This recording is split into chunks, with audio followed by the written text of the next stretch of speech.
कर्मों का कर्ज वक्त के किसी भी मोड़ पर चुकाना पड़ता है, चाहे वो इंसान हो या जानवर। एक परिवार में एक कुत्ता था जिसे परिवार का हर सदस्य दिल से चाहता था, परंतु वह कुत्ता हमेशा एक कोने में चुपचाप उदास बैठा रहता था।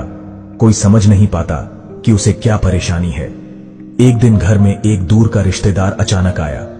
जैसे ही वह घर में दाखिल हुआ, वह कुत्ता पहली बार तेजी से दौड़ा और उस व्यक्ति के पास जाकर पूंछ हिलाने लगा, मानो उसे बरसों से जानता हो।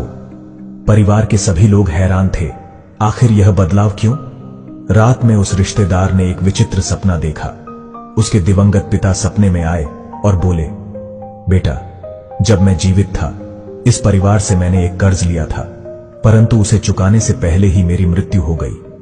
मेरी आत्मा उस कर्ज से मुक्त नहीं हो सकी और अब मैं इस परिवार का कुत्ता बनकर अपने कर्मों का हिसाब चुकाने के लिए वर्षों से यहां हूं।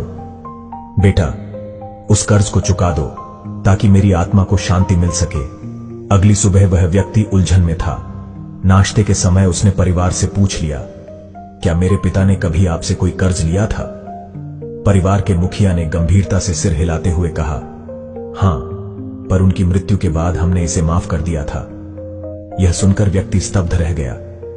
सपने की सच्चाई अब स्पष्ट हो चुकी थी। उसने तुरंत उस कर्ज को चुका दिया। कर्ज के चुकते ही कुछ ऐसा हुआ जिसने सबको चौंका दिया। वह कुत्ता उसी दिन मृत्यु को प्राप्त हो गया। परिवार सदमे में था, लेकिन उस रिश्तेदार को अब समझ आ चुका था कि कर्मों का हिसाब इस जन्म में ही नहीं बल्कि अगले जन्मों में भी चुकाना पड़ता है।